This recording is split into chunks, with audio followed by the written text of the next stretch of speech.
Hi, this is Randy Wyckoff, the Dean of the College of Public Health at East Tennessee State University. And I'm pleased to provide an update on COVID-19 in Tennessee at this important milestone date. As of yesterday, Tennessee passed 100,000 documented cases of infection with SARS-CoV-2 and over 1,000 deaths from COVID-19. And I think at this important milestone, it's a good time to step back and sort of look at what we know about this pandemic as it's impacting our state. It's always good to start with some definitions. We hear coronavirus, SARS-CoV-2, COVID-19. This is how the artists see it. This is how the electron microscope sees it. This is how the cartoonists see it. But the way to think about it is coronavirus is a group of viruses.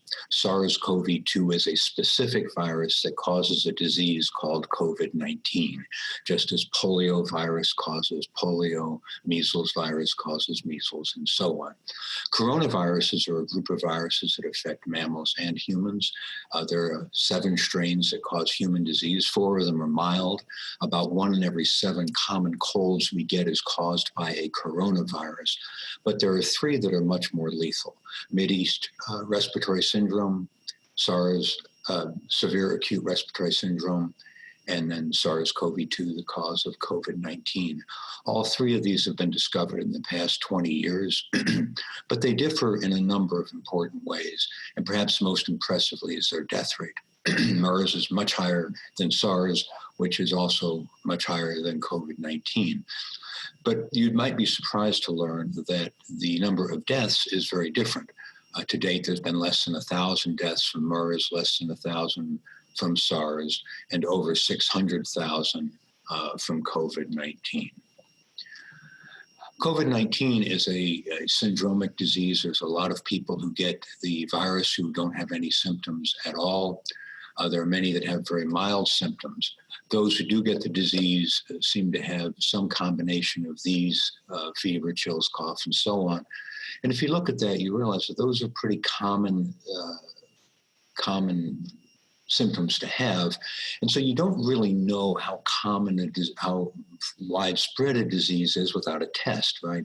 So because many people don't have the symptoms, many people have very mild symptoms, and others who get, even those who get quite sick, have symptoms that can look like other diseases, and only a small percentage die. We do know that those who die typically, but not always, have a pre-existing condition. The death rate is about 12 times higher for those who have pre-existing conditions, especially including older age. It's a worldwide pandemic. It was really basically unknown before the end of 2019. By the beginning of this year, there had been 130 deaths reported around the world, and then the numbers have been exploding ever since. And these are just week over week over week numbers. And as of last Sunday, 650,000 known deaths and 16 million confirmed cases.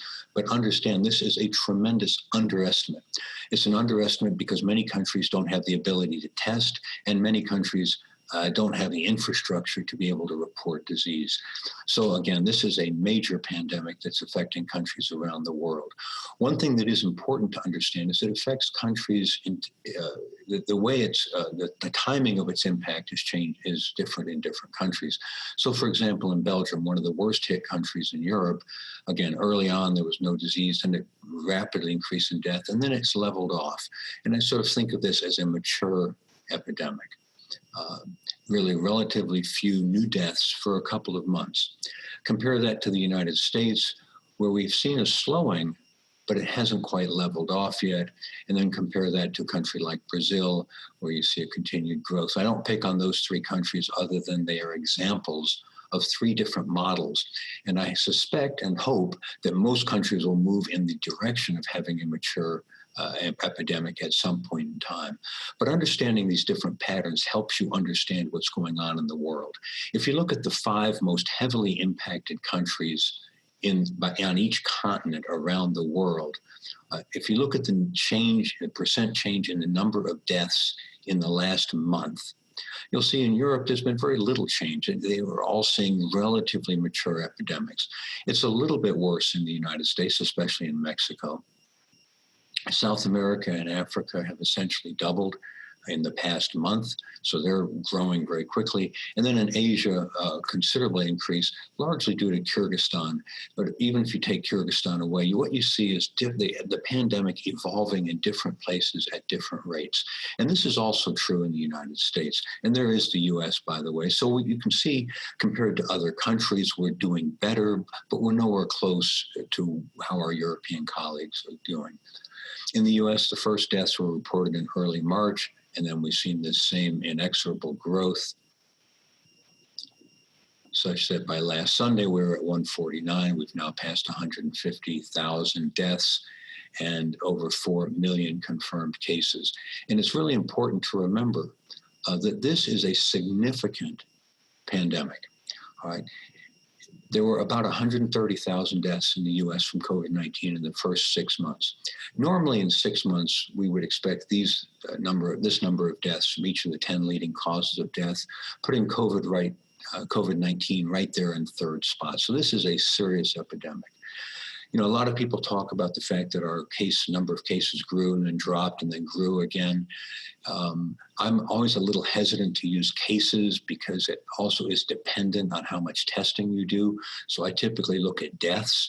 In the US, we had a quick rise in deaths and it dropped. And now for the past month or so, the death rate has been going back up. And again, I think this is because we're seeing multiple epidemics playing out in different places. So again, if you look at New York, one of the worst hit states, huge growth early on, and then now it's essentially leveled off.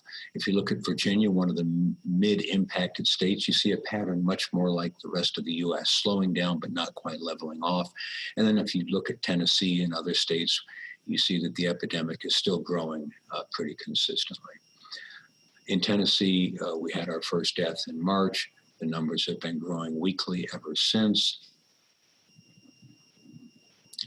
such that by last Sunday, we were at 978. We've now passed 1,000.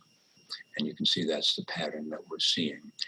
What we've seen is a slow growth in the number of cases that accelerated in the past month or so. Again, that may be due to testing, but if you look at the daily number of deaths, you see it's slowly increasing over time. So we're in the early part of a pandemic. Tennessee's had over 100,000 cases, over 1,000 deaths, largely but not exclusively in the larger metropolitan areas. So what will the future hold? Well, no one knows for sure because we don't know exactly what kind of pattern COVID-19 will be. You know, SARS in early 2000s burned itself out in 2 to 3 months. Flu, as you know, comes back every year. Measles basically gets everyone who's infected. The Spanish flu hit and then came back with hyperlethal return later on. We just don't know what the future is going to hold for COVID-19. I'm hopeful and optimistic that we'll start seeing mature epidemics and slowing growth rates everywhere over time, but it will take some time. So now it's August. It's in Tennessee. What should we do? Well, it isn't black and white, right? If it's just a matter of health, everyone should just stay home and don't go out. If it's just a matter of economy, we should reopen. But it's got to be a balance. So we've got to be thoughtful and careful, right? So the way I think about it is this. If you don't have to have meetings, don't have them. If you don't have to go out, don't go out. If you're not exposed to other people, you will not get sick. Right? But if you do have to have meetings, obviously wear a mask or an appropriate face covering, maintain social distance. But remember, social distance has two aspects, distance and time.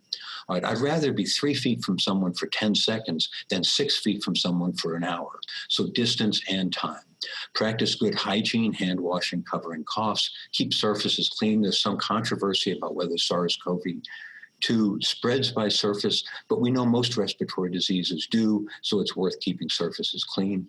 Don't penalize those who stay home because of illness or risk of exposure. We've got to encourage people not to come to work if they're sick or not to come to work if they're at high risk. We have to support our health department's efforts to test people, to do contact tracing, to quarantine and to isolate. If you're contacted by the health department, answer their questions. If they ask you to quarantine, be quarantined. If they ask you to be tested, please be tested. These are important efforts to control the disease. Obviously, seek health care if you need it, whether it's for this disease or any other. And we have to assiduously protect the elderly and those with chronic diseases. And finally, as always, we have to be ready to pivot as the data indicate. So I think we're doing many of the right things. We're moving in the right direction. We're just at a point in time when the pandemic is moving quickly in our state. Hopefully, we'll start seeing it slow down pretty quickly and hopefully moving in the direction of a mature pandemic. But in the meantime, we've got to be careful and we've got to be vigilant.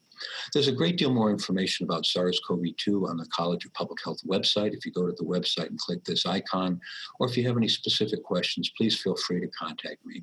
I'd be happy to try to answer them.